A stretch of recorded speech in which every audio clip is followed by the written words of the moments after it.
चलो, तो quantum numbers पे बेस्ड जो हमने थ्योरी की है, हम उस पे बेस्ड आज क्वेश्चन करेंगे एनसीईआरटी से। तो जो हमारे क्वेश्चन है वो किस थ्योरी से रिलेटेड हैं, एक बार मैं वो थ्योरी यहाँ पे नोट डाउन कर देता हूँ एज अ समरी। तो 4 क्वांटम नंबर्स होते हैं, principal quantum number n, azimuthal quantum number l, magnetic quantum number m और spin quantum number s। n की वैल्यू हो सकती है कोई भी पॉजिटिव इंटीजर 1 2 3 4 5। ये क्या बताता है? ये शेल का नंबर बताता है। कौन सा shell? k shell, l shell, m shell, n shell, o and so on. Okay, l की वैल्यू क्या होती है? 0 to n-1 इसकी वैल्यू वेरी करती है, और इसकी जो टोटल वैल्यूज़ होती हैं l की वो n होती हैं, है ना। टोटल वैल्यूज़ इसकी n होती हैं। जैसे कि यहाँ हम एक टेबल भी बना लेंगे, n l m का। तो अगर n की वैल्यू 1 है, अच्छा चलो पहले यहाँ ले लेता हूँ। टोटल वैल्यूज इसकी n होती हैं। m की जो वैल्यू है वो वेरी करती है -l to +l। तो l की वैल्यू n पे डिपेंड करती है, m की वैल्यू l पे डिपेंड करती है। m की वैल्यूज़ -l to +l होती हैं, और टोटल वैल्यूज़ कितनी होती हैं? 2l + 1। और स्पिन क्वांटम नंबर जो होता है वो +1/2 फॉर क्लॉकवाइज और -1/2 फॉर एंटी क्लॉकवाइज होता है। ओके, तो यहाँ एक टेबल हम और बना लेते हैं शॉर्टकट के लिए।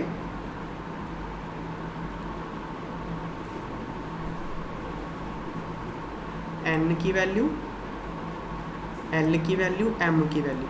अगर n 1 है तो l की वैल्यू 0 होगी और m की वैल्यू 0 होगी, क्योंकि l की वैल्यू क्या होती है? 0 to n-1। m की वैल्यू -l to +l, तो 0। अगर n की वैल्यू 2 है, n की वैल्यू, तो l की वैल्यू 0 हो सकती है और 1 हो सकती है। 0 का मतलब s सब शेल, s सब शेल, 1 का मतलब p सब शेल। तो अगर l 0 है तो m 0 होगा, l अगर 1 है तो m -1 to 1, तो -1 0 एंड 1। ठीक है ना। px py, और ये कौन है? px है, py और pz, 3 है ये।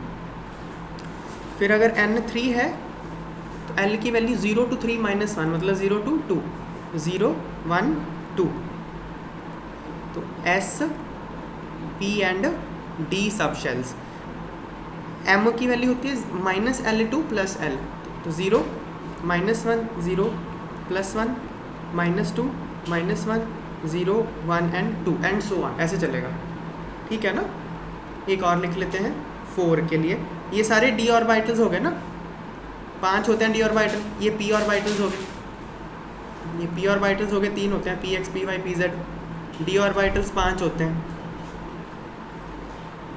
3 axial, sorry 3 non axial, 2 axial. फिर ऐसे अगर n की वैल्यू 4 होगी तो l 0 1 2 एंड 3 होगा, s p d और f होगा। m की वैल्यू क्या होगी? 0 -1 0 +1 -2 -1 0 1 2 -3 -2 -1 0 1 2 3। इसी तरह से होगा ना।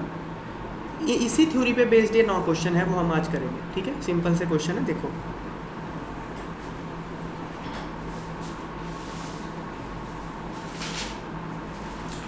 What is total number of orbitals associated with principal quantum number 3? Principal quantum number 3 है, मतलब 3rd ऑर्बिट की बात कर रहा है वो। उसमें टोटल ऑर्बिटल्स कितने होंगे ये पूछा गया है। ठीक है, तो पहले हम काउंट करते हैं, फिर फॉर्मूला लगाएंगे। 3rd शेल है तो n की वैल्यू मैं इधर काउंट यहाँ ड्रॉ कर देता हूँ दोबारा। क्वेश्चन ये है कि 3rd है, अगर यहाँ ड्रॉ किया हमने, इसी को देख लेते हैं कि 3rd शेल में कितने ऑर्बिटल्स हैं, ये पूछ रहा है ना। ये रहे ऑर्बिटल, एक तो ये रहा, 3 ये रहे, है ना, और 5 ये रहे, है ना। कितने हो गए टोटल? 9 हो गए टोटल। और वाइटल पूछ रहा है ना, अगर n की वैल्यू 3 है तो l की वैल्यू 0 1 2 होगा। l अगर 0 है तो m 0 होगा, l अगर 1 है तो m -1 0 + 1 होगा, और अगर l 2 है तो m क्या होगा, -2 -1 0 1 और 2। ये हर मैग्नेटिक क्वांटम नंबर एक और वाइटल को रिप्रेजेंट करता है ना, तो टोटल और वाइटल्स कितने हो गए, 9 हो गए। ठीक है बात है, तो ये है 9। इसका फॉर्मूला क्या होता है, ये बात लिख लो, number of orbitals in a shell is equal to n²। ये लिख लो 9, number of orbitals in a shell with principal quantum number n is equal to n²। ठीक है ना, किसी शेल में ऑर्बिटल्स कितने होते हैं, n²। तो फर्स्ट शेल है तो उसमें कितने ऑर्बिटल होंगे, 1 का स्क्वायर मतलब 1। सेकंड शेल है तो उसमें कितने ऑर्बिटल होंगे, 2 का स्क्वायर मतलब 4। थर्ड शेल है तो उसमें कितने ऑर्बिटल होंगे, 3 का स्क्वायर 9। अगर फोर्थ शेल है कितने ऑर्बिटल होंगे, 4 का स्क्वायर 16। ऐसे आप काउंट कर सकते हो, और टेबल हमने बनाया ना, सारा टेबल से काउंट कर सकते हो, इतना ही आएगा वैल्यूज़। तो यहाँ हमने सिर्फ थर्ड के लिए बनाया है। अगर शेल थर्ड है तो उसमें सब शेल l की वैल्यू 0 1 2 हो सकता है। l अगर 0 है तो उसमें ऑर्बिटल क्या होंगे, s ऑर्बिटल, मतलब m की वैल्यू 0। यहाँ पे m की वैल्यू -1 0 और +1। यहाँ पे वही -2 -1 0 1 और 2। ये जो थर्ड ऑर्बिटल्स हैं m की वैल्यू बताते हैं, सब शेल l की वैल्यू बताते हैं, शेल n की वैल्यू बताते हैं। वही बात रिपीट हो रही है, समझ में आई? क्या रिपीट हो रहा है? हाँ, तो वो यहाँ अलग अलग सब शेल में रिपीट हो रहा है ना, वो तो हो सकता है। एक ही सब शेल में तो रिपीट नहीं हो रहा ना। जैसे p एक सब शेल है, p सब शेल के अंदर तो -1 और 0 और ये रिपीट नहीं हो रहे ना, वो तो सब शेल ही डिफरेंट हो गया ना। d सब शेल में तो रिपीट हो ही सकता है, समझ में ही बात है? ठीक है ना, एक ही सब शेल में रिपीट हो रहा है, ये बताओ। सेम सब शेल में तो रिपीट नहीं हो रहा। कौन से में? डी वाले में कहाँ रिपीट हो रहा है? हाँ देखो, जो l की वैल्यू 2 है तो m की वैल्यू क्या है, -2 -1 0 1 और 2। तो इसमें d में कहाँ रिपीट हुआ, कहाँ हुआ है बताओ मुझे, कौन सा रिपीट हुआ है? हाँ नहीं हुआ ना। तो तुम्हारा क्वेश्चन है कोई, या समझ गए? ठीक है,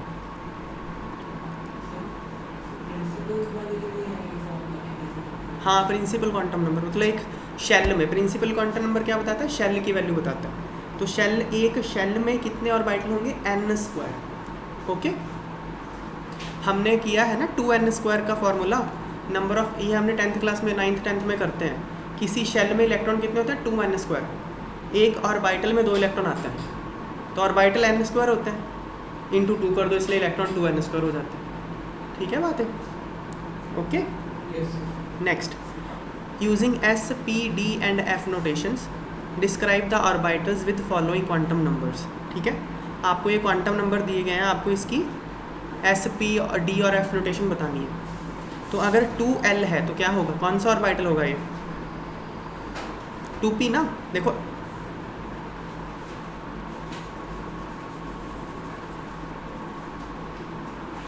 l अगर 0 1 2 3 है तो वो सब शेल कौन सा होता है,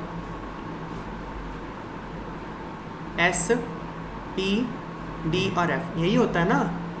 तो उसने क्या बोल रहा है, n है 2 l है 1, तो l 1 है तो वो p सब शेल हो गया ना, तो 2p। अगर 2p लिखा हो तो 2 represent value of n, p represent sub shell. Okay, समझ में आई बात है? अब 4 है n की वैल्यू, l की वैल्यू है 0, तो ये 4s हो गया। समझ में आ गई बात? n की वैल्यू 5 है, l की वैल्यू 3, तो 3 के लिए f होता है ना, तो 5f। n की वैल्यू 3, l की वैल्यू 2, तो 3d। ठीक है बात है? हाँ, 2d कैसे आ जाएगा, l की वैल्यू 3 है, 2 कहाँ है, 2 कहाँ है, n की वैल्यू 3 है ना, 2d तो एग्जिस्ट ही नहीं करता। देखो अगर 2 है और d है मतलब क्या, l की वैल्यू, मतलब तुम बोल रहे हो n भी 2 और l भी 2, d के लिए l है तो 2 होता है ना। अगर n 2 है तो l 2 हो ही नहीं सकता, L 0 और 1 हो सकता है, 2 तो हो ही नहीं सकता, 2D तो एग्जिस्ट ही नहीं करता। ठीक है बात है। नेक्स्ट क्वेश्चन करें, ये क्लियर है। Next, what is lowest value of n that allows g orbital to exist. ठीक है ना, तो g ऑर्बिटल अगर एग्जिस्ट करेगा तो n की लोएस्ट वैल्यू क्या होनी चाहिए, ये पूछा है क्वेश्चन। देखो g ऑर्बिटल तो g सबशेल में ही होगा ना, g ऑर्बिटल g सबशेल, जैसे p ऑर्बिटल तो p सबशेल में ही होता है ना, px py pz, ये तीन ऑर्बिटल हैं p, ये तीनों p ऑर्बिटल तो p सबशेल में ही होते हैं ना। जैसे d ऑर्बिटल कौन से होते हैं, dxy dyz dxz dx2 y2 dz2, ये पांचों d ऑर्बिटल d सबशेल में ही होते हैं ना। ये बात समझ में आ गई। तो अगर d ऑर्बिटल को एग्जिस्ट करना है तो d सबशेल को एग्जिस्ट करना पड़ेगा, अगर g ऑर्बिटल को एग्जिस्ट करना है तो g सबशेल को एग्जिस्ट करना पड़ेगा ना। ये बात क्लियर है। तो अब हम सबशेल का नंबर लिखें, देखो L और सबशेल, L की वैल्यू 0 1 2 3 4 5, ठीक है। सबशेल क्या होता है, S P D F G, आ गया G, ये काट देते हैं, फिर पांचवें की जरूरत नहीं है ना। हाँ तो हमको तो G एग्जिस्ट करवाना था ना, ठीक है ना। तो G, अगर G सबशेल ने एग्जिस्ट करना है तो L की मिनिमम वैल्यू 4 होनी चाहिए, ठीक है ना। हाँ अगर 5 भी होगा तो भी एग्जिस्ट कर जाएगा F, मतलब ठीक है, लेकिन मिनिमम 4 तो चाहिए ना। सॉरी, G के बाद H आता है, G H, ठीक है ना। तो 4 में जब L की वैल्यू 4 होती है तो G का एग्जिस्टेंस बनता है, समझ में आई बात है। अगर L की वैल्यू 4 है तो N की वैल्यू क्या चाहिए, देखो N की वैल्यू 5 चाहिए, नहीं चाहिए। L क्या होता है 0 to n माइनस 1, तो L की वैल्यू हमको 4 चाहिए, तो N की वैल्यू तो फिर 5 चाहिए ना। हाँ समझ में आई बात है। तो अगर N की वैल्यू 5 होगी तब तो L की वैल्यू 4 आएगी, तो मिनिमम 5 तो चाहिए ना आपको। 5th शेल में जब आप जाओगे तब जाके G ऑर्बिटल एग्जिस्ट करेगा। 5th, अगर 4th शेल में भी रह जाओगे तो G एग्जिस्ट नहीं करेगा। ये बात समझ में आ गई, क्लियर है ना बात है। हाँ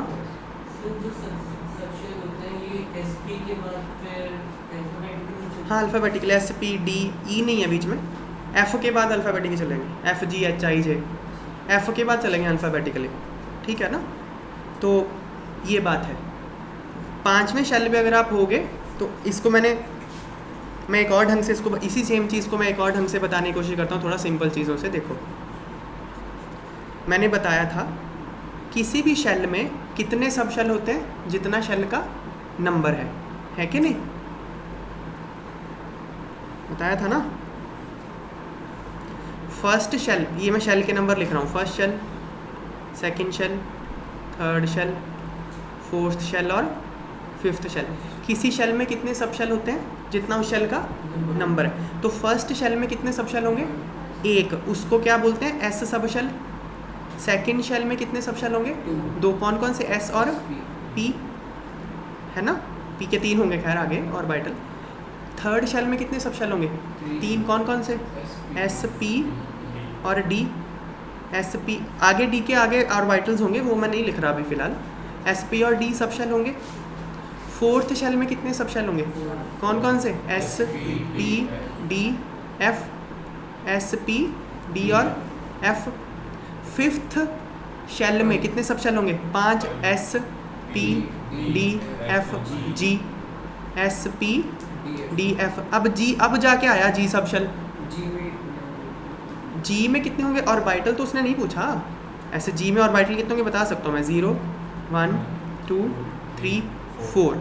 तो नंबर ऑफ ऑर्बिटल्स होता है 2L + 1, L की वैल्यू 4 है, तो 9 होंगे G के अंदर ऑर्बिटल। तो लेकिन वो क्वेश्चन नहीं है, क्वेश्चन है कि N की मिनिमम वैल्यू क्या हो कि G एग्जिस्ट करे। तो 5 पे करेगा ना एग्जिस्ट, 4 पे तो G एग्जिस्ट ही नहीं करता। हाँ 5 के ऊपर 6 होगा तो G करेगा, G के बाद H भी करेगा, 7 में तो उसके साथ I भी करेगा, 5 के ऊपर सब में G होगा। जैसे S तो सब में ही है ना, ये बात समझ में आ रही है ना। तो n की मिनिमम वैल्यू g एग्जिस्ट करने के लिए क्या है, 5 है। ये बात एकदम क्लियर है ना। तो देखो azimuthal quantum number, azimuthal quantum number किसको बोलते हैं, l को। For g orbital is 4।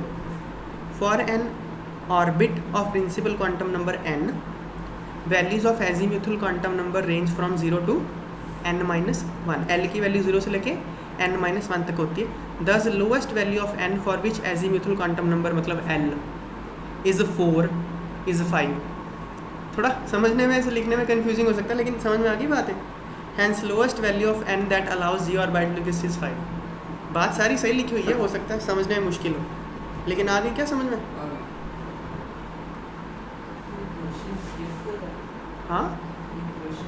हाँ उसके आते हैं। नेक्स्ट क्वेश्चन देखो, an electron is in one of the 3D orbitals give possible values of n, l and m। हाँ ये क्वेश्चन देखो, इलेक्ट्रॉन कौन से ऑर्बिटल में है, 3D ऑर्बिटल में है। तो 3D ऑर्बिटल में है तो उसके लिए n की वैल्यू पूछी है, l के लिए और m की वैल्यू पूछी है। तो क्या होगा देखो, 3 है तो n की वैल्यू कितनी है, 3 है ना। d है तो l की वैल्यू कितनी है, 2 है ना। अरे n-1 क्यों लगा रहे हो इसमें, l की वैल्यू 0, 1, 2, 3। कौन सा सबशेल होता है, s, p, d। तो ये d सबशेल है ना, d लिख रखा है ना उसने। तो 3D के लिए l की वैल्यू कितनी है, 2। तो ये बात क्लियर है। फॉर 3D ऑर्बिटल n कितना है, 3 और l कितना है, 2। अब m की 5 वैल्यू हो सकती है, -2 से लेके +2 कोई भी हो सकता है वो, क्योंकि d तो d सबशेल में 5 ऑर्बिटल होते हैं ना, dxy, dyz, dxz, dx2, y2, dz2। उन पांचों में कोई भी हो सकता है। उसने कौन सा लिख के दिया हमको, और लिख के दे भी दे उसके बाद भी ये कौन सा, ये आर्बिट्ररी होता है। समझ में आई बात है। तो m की वैल्यू इन पांचों में से कोई भी हो सकती है। ये क्वेश्चन क्लियर हो गया, सबको क्लियर है ना ये। Next question, an atomic orbital has n is equal to 3। Principal quantum number 3 दिया हुआ है। What are possible values of l and m। तो थर्ड शेल में l और m की पॉसिबल वैल्यूज क्या हो सकती हैं, तो वो हम टेबल ड्रॉ कर देंगे। देखो पहले फर्स्ट पार्ट का आंसर ही देखते हैं। अगर n 3 है तो l 0, 1, 2 होगा, है ना। तो यहाँ टेबल देखो ड्रॉ किया हुआ है, ये इधर है फर्स्ट पार्ट का आंसर।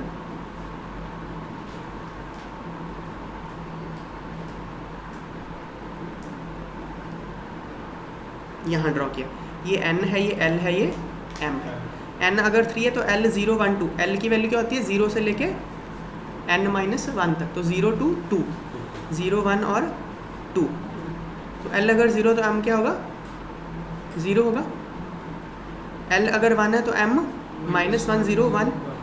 l अगर 2 है तो m -2। तो ये पॉसिबल वैल्यूज़ हैं। n इज इक्वल टू 3 के लिए l और m की ये पॉसिबल वैल्यूज़ हैं। फर्स्ट पार्ट हमने आंसर कर दिया, ठीक है। तो इसको लिखेंगे कैसे, एक तो ये टेबल ड्रॉ कर देंगे, उसके पहले थ्योरी भी लिखनी पड़ेगी। फर्स्ट पार्ट के लिए क्या थ्योरी लिखनी पड़ेगी, for nth shell values of l range from 0 to n-1। For n is equal to 3 possible values of l are 0, 1 and 2। तो l की वैल्यू इतनी है। For a subshell with azimuthal quantum number l values of l are from -l to l। सारी बातें लिख दी मैंने यहाँ पे, क्लियर है। फर्स्ट पार्ट को आंसर ऐसे करना है क्वेश्चन में, बस टेबल मत बना के आ जाना, पूरा लिखना है। ये समझ में तो आए कुछ। अगला फर्स्ट पार्ट हो गया ना answer. Second part, list the quantum numbers m and l of electrons of 3D orbital. तो 3D ऑर्बिटल के लिए आपको किसकी वैल्यू लिखनी है, m और l की। l क्या है, अरे l 0, 1, 2 थोड़ी होगा। क्यों, क्या d सबशेल दिया तुमको, तुम उसमें s और p क्यों घुसा रहे हो।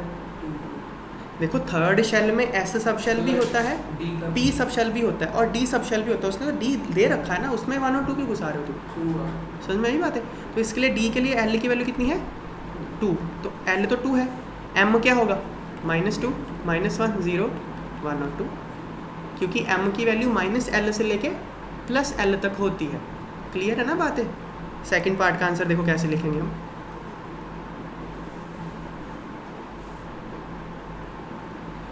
For 3D orbital value of L is true, for L is equal to values of M can be any one out of, ठीक है ना, इन पांचों में से कोई भी हो सकती है। नेक्स्ट थर्ड पार्ट क्या है क्वेश्चन का?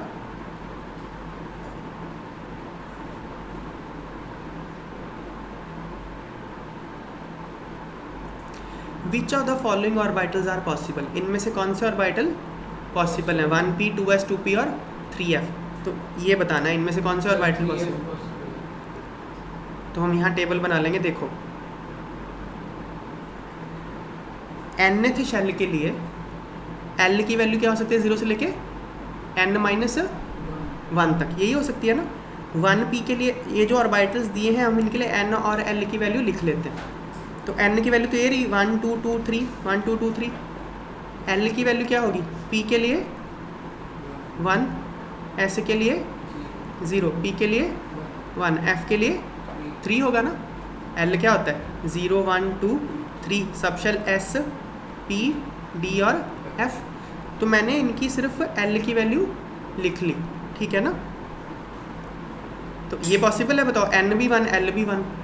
नहीं, n अगर 1 है तो L 0 होगा, ये पॉसिबल नहीं है। नो, n अगर 2 है तो L 0 हो सकता है? यस, अगर n 2 है तो L 0 और 1 दोनों हो सकते हैं, तो ये पॉसिबल है। ये वाला पॉसिबल है? यस। ये नो नहीं, क्योंकि n और L बराबर नहीं हो सकते ना। L छोटा रहेगा n से, 0 to n-1 होगा। इस तरह से क्वेश्चन अटैम्प्ट करने हैं। क्लियर होगी बात?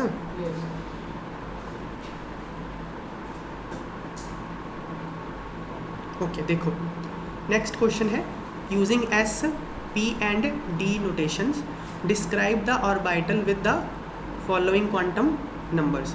तो आपको क्वांटम नंबर दिए हैं, आपको S और ये नोटेशन से लिखना है। तो देखो n अगर 1 है, L 0 है, तो यहाँ लिख लेंगे L 0 1 2 3 के लिए सब शेल कौन सा होता है? S, P, D और F।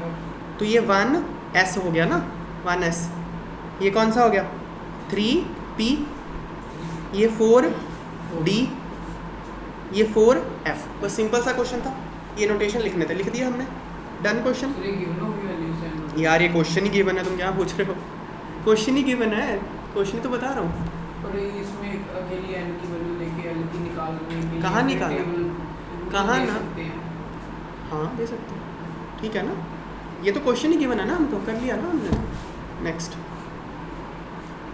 अच्छा, explain giving reasons which of the following sets of quantum numbers are not possible. इनमें से कौन से पॉसिबल नहीं है ये आपको बताना है। ओके तो हम करते हैं। A पॉसिबल नहीं है, क्यों पॉसिबल नहीं है? n 0 नहीं हो सकता, n की वैल्यू एटलीस्ट 1 तो होगी ना। ये गलत है, ठीक है ना। तो यहाँ मैं आंसर ही सीधा आंसर ही एक्सप्लेन कर देता हूँ, आंसर में क्वेश्चन तो लिखा ही है। तो ये पॉसिबल नहीं है बिकॉज n 0 पॉसिबल नहीं होता। सेकंड n 0 L 0 ये पॉसिबल है, दिस इज पॉसिबल, ठीक है ना। m की वैल्यू क्या होती है? -L2 + L। तो अगर L 0 तो m 0 हो सकता है ना, ठीक है ना। हाँ ms + 1/2 भी हो सकता है, -1/2 भी हो सकता है। ms मतलब s की वैल्यू, स्पिन क्वांटम नंबर, हो सकता है दोनों, ठीक है। नेक्स्ट, क्या ये पॉसिबल है? थर्ड C पॉसिबल नहीं है। अगर n 1 है तो L 0 होगा, L 0 होगा, this is not possible. nth shell के लिए L की वैल्यू रेंज करती है 0 to n-1। तो L अगर n 1 है तो L 0 होगा, इसलिए ये पॉसिबल नहीं है। फोर्थ पार्ट, n अगर 1 है L 1, ये पॉसिबल है, ये पॉसिबल है, सारी कंडीशन सेटिस्फाई कर रहा है। ये वाला ये नहीं पॉसिबल। n 3 है तो L 3 नहीं हो सकता, L 0 1 2 होगा, जो ऊपर रीज़न है वही है। ये नहीं पॉसिबल, नॉट पॉसिबल। ये वाला ये पॉसिबल है। क्या हो गया? n अगर 3 है, L की 3 पॉसिबल वैल्यूज है, 0 1 और 2, 3 नहीं हो सकती ना, ठीक है ना। थर्ड शेल में कितने सब शेल?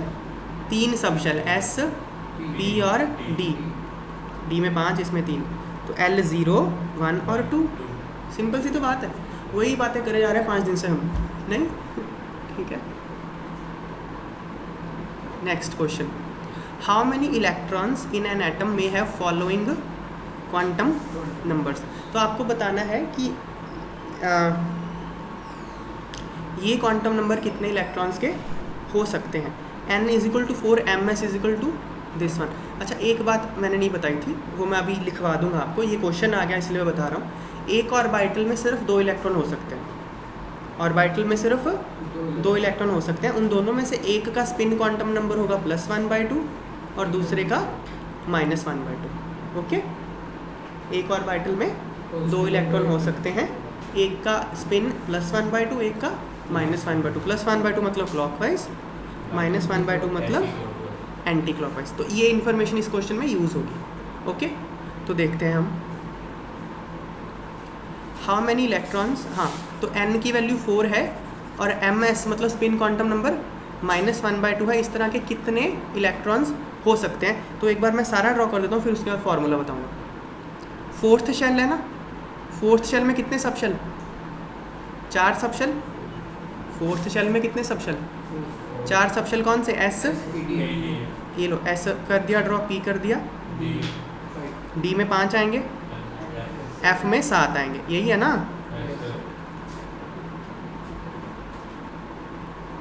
F में 7 आएंगे। अब इनमें जब मैं इलेक्ट्रॉन मुझे पूरा फिल कर देना है। हाउ मैनी इलेक्ट्रॉन्स में हैव मतलब मुझे मैक्सिमम वैल्यू बतानी है ना, ठीक है ना? अगर मैं इन सारे ऑर्बिटल्स को पूरा फिल कर दूंगा, ऐसे इलेक्ट्रॉन्स को ना ऐसे फिल करते हैं। अगर मैंने ऐसे ड्रॉ करा, इसका मतलब इसका स्पिन क्वांटम नंबर +1/2 है, और मैंने ऐसे नीचे करके ड्रॉ किया तो -1/2। तो मैं इलेक्ट्रॉन फिल करूँगा तो ऐसे करूँगा ना, 2 तो रखने हैं ना सब में। अभी ना फिलिंग ऑफ ऑर्बिटल्स की मैंने क्लास ली नहीं है, नहीं ड्रॉ करके नहीं दिखाना। अभी ना फिलिंग ऑफ ऑर्बिटल्स क्लास मैंने अभी लेनी है, क्वेश्चन पहले आ गया इसलिए मैं एक्सप्लेन कर रहा हूँ। ऐसे ही होगा, पूरा भर दिया तो ऐसे ही होगा ना। तो इसमें से कितने इलेक्ट्रॉन्स हैं जिनका अब अच्छा, इन सब इलेक्ट्रॉन्स का n का वैल्यू तो 4 है ना, क्योंकि ये चौथे शेल पे बैठे हुए हैं। सबके लिए जितने मैंने फिल किए सबके लिए n की वैल्यू तो 4 है ना भाई, सबके लिए। ये तो क्लियर है ना? m की वैल्यू -1/2 तो कितने के लिए? जिसका मुंह नीचे है, जिसका ऊपर उसके लिए तो प्लस हो गया ना।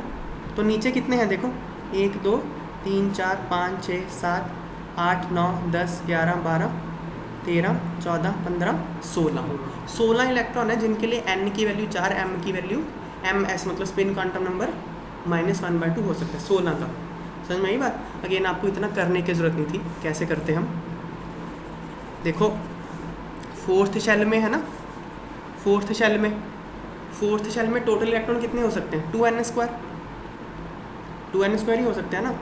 तो 2 × 4² 32 में से आधे क्लॉकवाइज होंगे, आधे एंटी क्लॉकवाइज। तो 32/2 16। या आप ऐसे कह सकते थे टोटल ऑर्बिटल्स कितने होते हैं एक शेल में? n² मतलब 4² 16। तो 16 ऑर्बिटल है, हर ऑर्बिटल में एक +1/2 होता है, एक -1/2 होता है। तो 16 में -1/2 तो एक ही होगा ना, तो 16। समझ में आ गई बात है? आंसर है 16। तो ए पार्ट का आंसर हमने कैसे लिखना है वो हम एक बार देख लेते हैं। देखो, maximum number of electrons in a shell with principal quantum number n are 2n²। अगर प्रिंसिपल क्वांटम नंबर n है तो उसमें मैक्सिमम इलेक्ट्रॉन 2n² हो सकते हैं। अगर n 4 है तो उसमें इलेक्ट्रॉन 2 × 4² 32 हो सकते हैं। इनमें से आधों का स्पिन क्वांटम नंबर 1/2 होगा और बाकी आधों का +1/2 होगा, इसलिए 16 का n 4 है और ms, ठीक है ना, स्पिन क्वांटम नंबर -1/2 है। क्वेश्चन क्लियर हो गया? ये मतलब आंसर भी क्लियर हो गया। सेकंड पार्ट इस क्वेश्चन का, कितने इलेक्ट्रॉन्स हैं जिनके लिए n की वैल्यू 3 हो और l की वैल्यू 0? n 3 और l 0। तो देखो 2 ही होंगे ना। थर्ड मैं पहले सारा ड्रॉ कर देता हूँ। थर्ड शेल है, थर्ड शेल में कितने सब शेल? 3 s p और d। s p और d। तो s के लिए ये क्या होगा? हाँ, तो बस यही है ना। तो ये l 0 है ना, तो l 0 और m भी 0, तो यही है ना s 0, इसका m भी 0 ही होगा ना। तो बस इन 2 इलेक्ट्रॉन्स का ही होगा ना ये। तो p के लिए तो l 1 हो जाएगा ना, d के लिए l 2 हो जाएगा। समझ में आ गई बात है? तो n अगर 3 है तो l 0 सिर्फ 2 का ही हो सकता है ना, 2 इलेक्ट्रॉन्स का। s ये बेसिकली 3s है, 3s में 2 इलेक्ट्रॉन्स आ सकते हैं। क्लियर होगी बात है? लास्ट क्वेश्चन है, how many sub shells are associated with n is equal to 4। अगर फोर्थ शेल है उसमें कितने सब शेल होंगे? 4, ठीक है ना। कौन कौन से? 0, 1, 2, 3। तो आंसर क्या है? For nth shell there are n sub shell with azimuthal quantum number l ranging from 0 to n-1. So fourth shell has 4 subshells. For these 4 subshells l is equal to 0, 1, 2, 3. समझ में आ गई बात है?